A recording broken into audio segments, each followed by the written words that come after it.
एखन अपने सब सुन रहल छी आरके म्यूजिक के प्रस्तुति। आप सुन रहे हैं संदीप सुमन को। बोला बोला मेहरा वाली मैया की। Music by DJ Umesh Shukipur बाजार।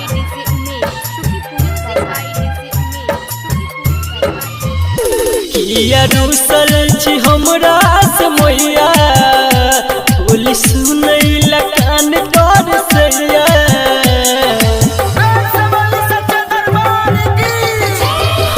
किया रूसल छी हमरा से मैया बोली सुनै ला कान तोर सैया।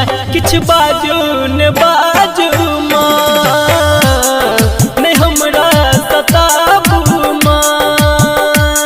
किछ बाजू न बाजू माँ नहीं हमरा सताबू माँ।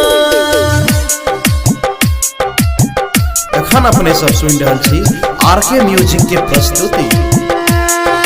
बोला बोला मेहरा वाली मैया की।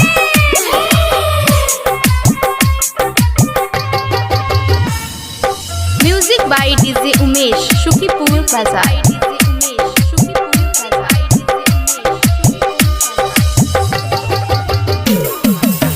अहाँ मुँह फेर बैठाली लोह है तो बेटा ये जीबै केकरा सहारे माँ। हे माँ ओहि छी ममता मई हे माता जननी आयल छी ओहि के दुआरे माँ। अहाँ चुप छी सुना सुना लगैया ई बेटो पदरे गो नहीं आबैया। किछ बाजू ने बाजू माँ नहीं हमरा सताबू माँ। किछ बाजू ने बाजू माँ नहीं हमरा सताबू माँ। एखन अपने सब सुन रहल छी आरके म्यूजिक के प्रस्तुति।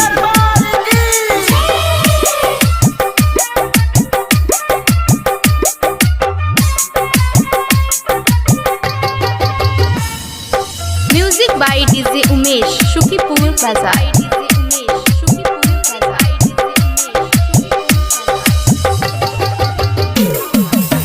हमरा यहाँ के माँ बेटा के नाता छे कनियो ने दूर रही पायब ये।